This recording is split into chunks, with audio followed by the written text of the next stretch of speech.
तो इसकी खबर आपके सिर्फ परिवारजनों तक ही नहीं, मुझे लगता है कि राज्य के हर एक लोगों के जुबान पर था। अखबारों में, टीवी चैनलों में, कई सोशल मीडिया के माध्यम से आपकी सफलता की चर्चाएं चारों ओर गूंजी। हम लोगों ने भी इसी प्रोजेक्ट भवन में आपके इस सफलता के लिए खुशी मनाई। हम लोग अपनी अपनी जगह खुशियां मना रहे थे, आप लोग अपनी अपनी जगह खुशियां मना रहे थे।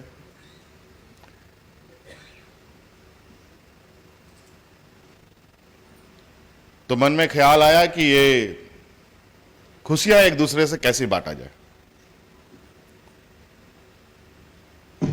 और मैं अक्सर हाँ कहता हूं कि झारखंड को लोग ना जाने क्यों पिछड़ा कहते हैं, और ना जाने ये क्यों पिछड़ा है। ऐसी कौन सी अड़चन है, ये कौन सी ऐसी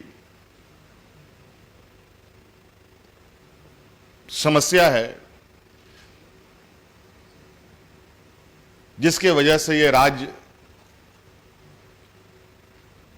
पिछड़ेपन का ही खिताब लेके आता है।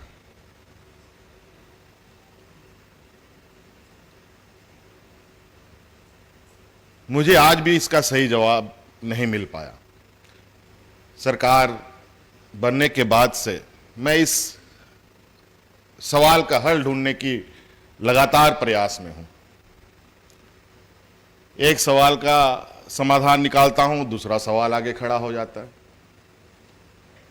दूसरे का निकालता हूं, तीसरा आगे खड़ा हो जाता है। बड़ा विचित्र बात है। झारखंड में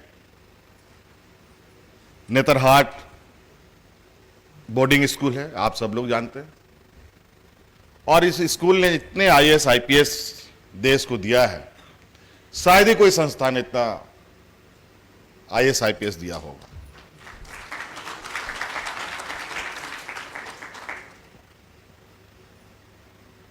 आज बड़ी गौरव की भी बात है, खुशी की भी बात है, और थोड़ी तक कष्ट भी होता है। आज प्रधानमंत्री कार्यालय में झारखंड के वरिष्ठ पदाधिकारी झारखंड के मौजूद हैं, गृह विभाग में है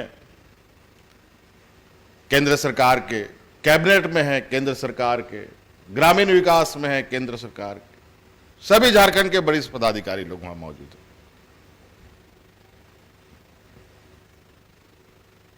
इससे पहले भी रहे हैं।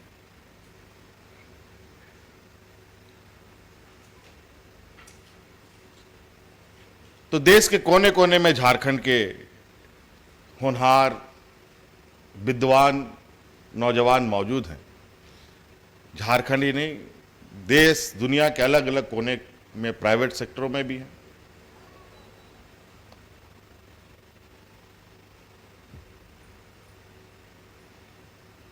और आज तो ये कमाल ही हो गया कि एक साथ 25-26 बच्चे यूपीएससी में सफल हुए, और इस 24 जिले में से 11 जिले के बच्चे हैं यहां पर बैठे हुए।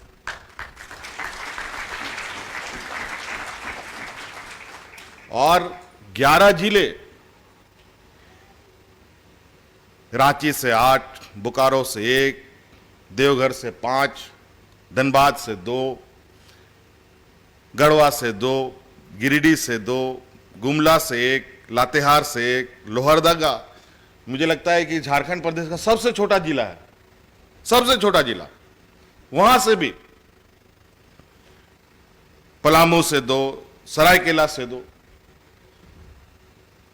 और तो और मुझे आज जो लोग कहते हैं, मैं उनको क्या जवाब दूं कि इन सभी में जो 11 जिले में से 5-6 जिले जिसको लोग बोलते हैं नक्सल प्रभावित जिले, वहां से ही बच्चे आईएएस आईपीएस बन रहे हैं। ये क्या संकेत कर रहा है? कल परसों हमने एक टूरिज्म पॉलिसी लॉन्च किया दिल्ली में। उससे जुड़े कई लोग, गणमान्य लोग उपस्थित थे। हम लोग का 2-3 सेशन चला वर्कशॉप का। कुछ सवाल आए वहां से कि लॉ एंड ऑर्डर, जान माल की रक्षा का क्या गारंटी होगा पर्यटकों के लिए। तो हमने पूछा, भाई साहब ये बताइए, नक्सल प्रभावित के नाम से ना जाने किस तरीके से लोगों ने झारखंड की छवि बनाई है, मुझे तो नहीं मालूम, लेकिन मुझे जहां तक अपने जीवन काल में मैं याद कर रहा हूं, शायद गलत भी हो सकता हूं, कि झारखंड में भी आए बगाए काफी पर्यटक आते जाते रहे हैं, लेकिन मुझे झारखंड के इतिहास में कभी किसी पर्यटक के ऊपर कोई नक्सली हमला हुआ हो, ऐसी घटना मैंने कभी सुना ही नहीं।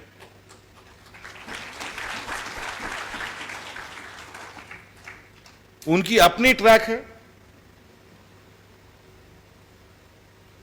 वो अपने रास्ते चलते हैं, और आज तो कम से कम उसमें बहुत बड़ा ठहराव भी लाने में हम लोग कामयाब हुए।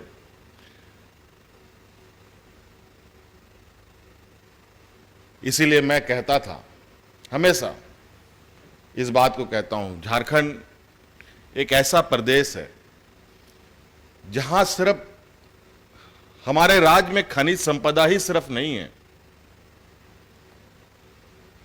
हमारे राज्य में प्राकृतिक संसाधनें भी इतनी जबरदस्त है, इतनी खूबसूरत है।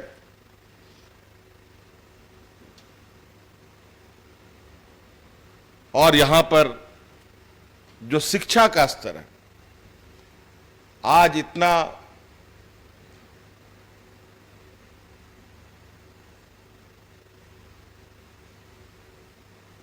कहा जाए कि एक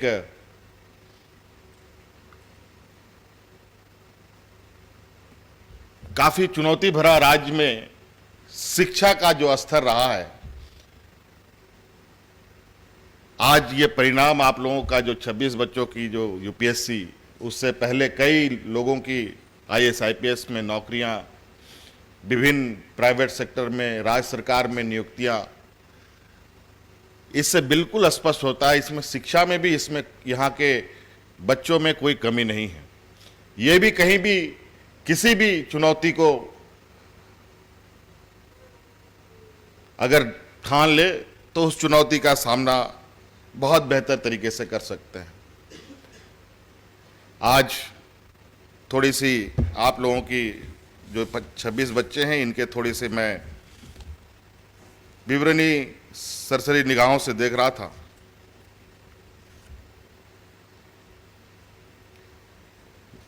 बड़े पैमाने पर आप लोग तकनीकी शिक्षा ग्रहण करके इधर आ रहे हैं। कई लोग डॉक्टर भी हैं, कुछ लोग समाज शास्त्र वगैरह भी, राजनीतिक शास्त्र वगैरह भी पढ़कर आए हैं, लेकिन बड़ी संख्या में यहाँ एक टेक्निकल साइड से यहाँ पर आप लोगों ने यूपीएससी में अपना नाम दर्ज कराया है। मुख्य सचिव महोदय ने बताया कि मैं प्राइवेट सेक्टर में भी जा सकता था, और कई लोग तो नौकरी छोड़ करके अब इस पे आप आ रहे हैं।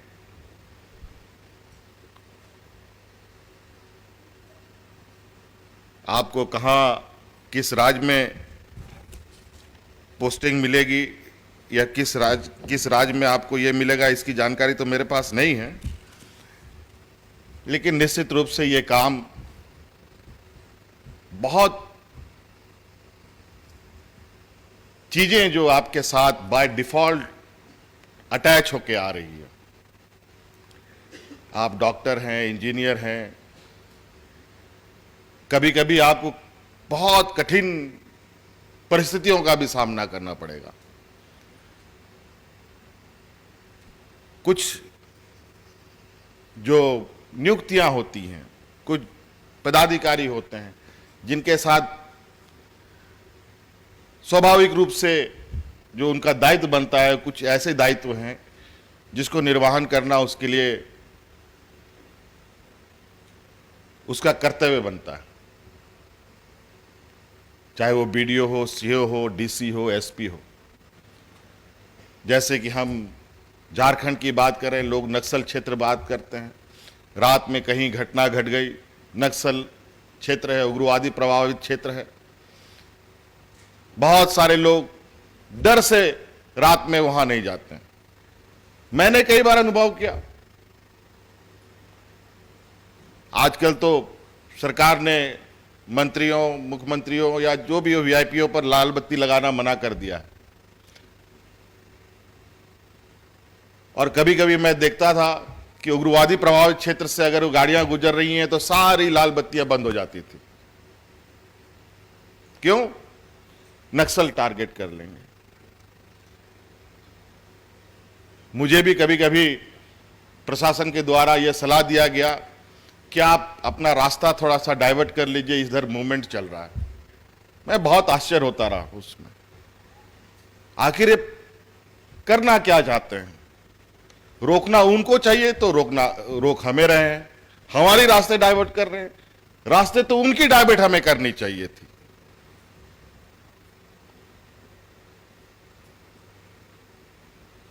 तो ऐसी ऐसी चीजें भी आपको देखने के लिए मिलेगा।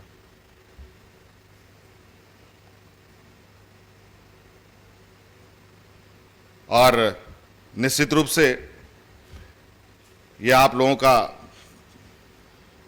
एक नया सफर के लिए आप लोग निकल रहे हैं। मुझे आशा उम्मीद है कि झारखंड के लोगों ने हमेशा, इतिहास गवाह है, यहाँ के जलवायु में वो ताकत है जहाँ हम हर परिस्थिति में एक अलग पहचान हम लोगों ने बनाई है। ये वीरों की धरती रही है। कई आप लोगों को याद होगा, कुछ समाजशास्त्र, राजनीतिक शास्त्र पढ़ के भी आए हैं। ये वो राज्यों में से है जहां पर देश आजादी के सपने भी नहीं देख रहा था। उस समय इस राज्य के लोग अपने जीवन के लिए, अपने समाज के लिए, इस राज्य के जल जंगल जमीन के लिए संघर्ष करते थे। ये वो राज्य है। देश आजादी की तो सपने बाद में देखी गई, उससे पहले भी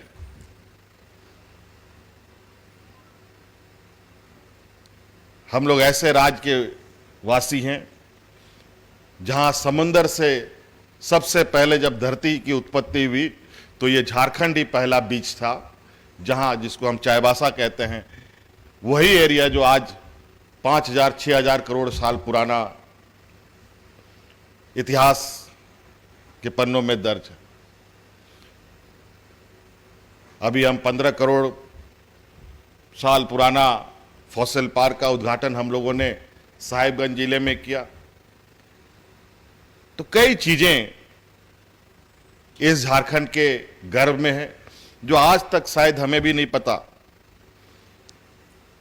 समय समय पर ये चीजें जरूर हमारे सामने आएंगी और ये हमें गौरव महसूस कराएगा कि हम ऐसे राज्य और देश के वासी हैं जहां हमारे अनेकों इतिहास हमारे पूर्वजों ने हमारे लिए छोड़ा है। आज देश को आगे बढ़ाने के लिए, देश को एक दिशा देने के लिए, देश को एक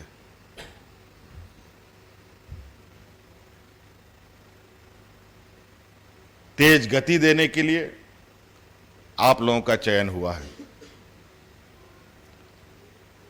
आप पूरे देश के विभिन्न कोनों में जाएंगे, अपना मोर्चा संभालेंगे और मुझे उम्मीद है और मुझे खुशी भी है, क्योंकि मैं लगातार थोड़ा सा अभी आने वाले नौजवानों को प्रेरित करता हूं कि कुछ ना कुछ करो, घर में मत बैठो। नौकरी क्या, अगर तुम्हारे पास अवसर है नौकरी करो, रोजगार करने का अवसर है, स्वरोजगार करने का अवसर है, स्वरोजगार करो, लेकिन करो। अभी 15-20 दिन पहले ही हम लोगों ने जेपीएससी का बच्चों को नियुक्ति पत्र दिया और इतनी खुशी हुई कि उस जेपीएससी 250 बच्चों को हम लोगों ने नियुक्ति पत्र दिया और 250 बच्चों में 32 बच्चे ऐसे थे जो बीपीएल परिवार से आते थे। कोई सब्जी बेचने वाला, कोई सेविका सहायिका का बेटा बेटी।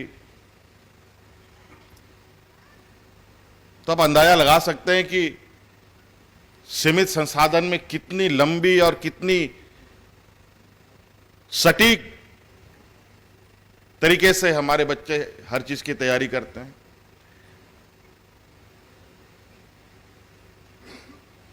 तो इसलिए मुझे लगता है कि आप लोगों का जो योग्यता है, उस योग्यता का लाभ पूरे देश को मिलेगा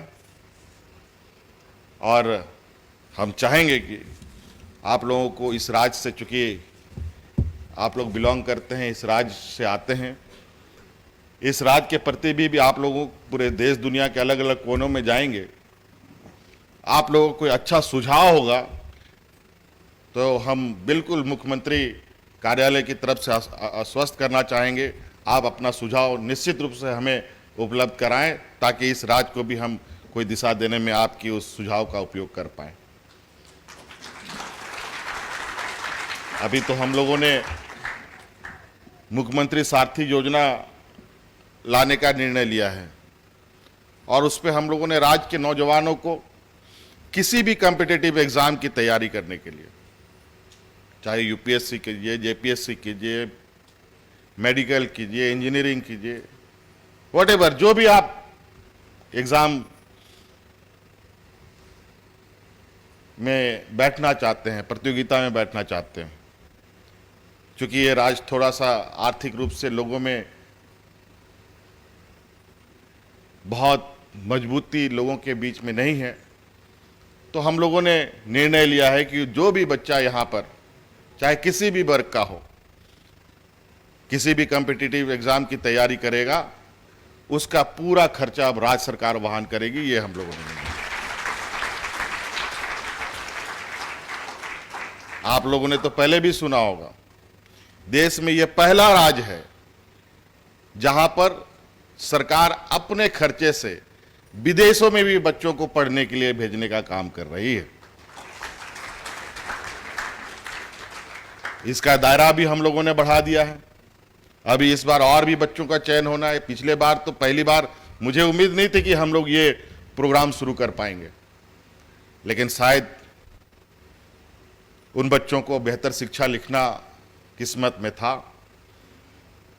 और 6 बच्चों को हम लोगों ने विदेश भेजा और इस बार उसकी संख्या हम लोगों ने काफ़ी बढ़ाई है और मुझे लगता है इस बार भी बच्चे बड़ी जोश खरोश के साथ आगे जाएंगे जो बेहतर शिक्षा ग्रहण कर। बहुत कम लोग हैं यहाँ राज्य में जो चाह करके भी बाहर पढ़ाई करना चाहें तो जा नहीं सकते।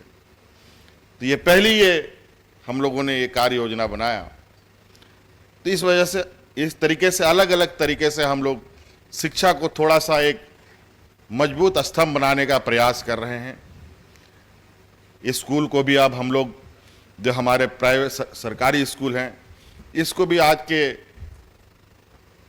कंपटीशन के दौर में जो प्राइवेट स्कूल हैं उसके बराबर कैसे हम लोग उनको लाके खड़ा करें, इसकी भी हम लोगों ने पूरी रूपरेखा तैयार की हुई है और उम्मीद करते हैं आने वाला समय में हमारी स्कूली शिक्षा को लेकर के भी राज्य में किसी तरीके की कमी नहीं रहेगी। और मुझे लगता है कि आप सब लोग अलग अलग जगहों पर जो शिक्षा का अनुभव है हमारे राज्य के साथ भी साझा करें ताकि हम उन मॉडलों को भी देखें और उस राज्य के अनुरूप उसको ढालने का प्रयास करें। इसलिए और बहुत ज़्यादा नहीं कहते हुए आपके बेहतर और उज्जवल भविष्य के लिए हम सब लोग कामनाएं करेंगे और मजबूती से आप अपना काम करें, निडर होकर काम करें और जो शपथ आप ग्रहण करेंगे। बायोम डॉक्टर बनने का है सपना मगर सही गाइडेंस की है कमी, तो आए बायोम। रांची में सिर्फ मेडिकल की तैयारी के लिए एक बेहतरीन संस्थान, नीट और एम्स की तैयारी के लिए सन 2001 से मेडिकल प्रिपरेशन के लिए सबका भरोसेमंद संस्थान बायोम, हीनू एवं नगरा टोली, Ranchi. thefollowup.in. Like, share, and subscribe. www.thefollowup.in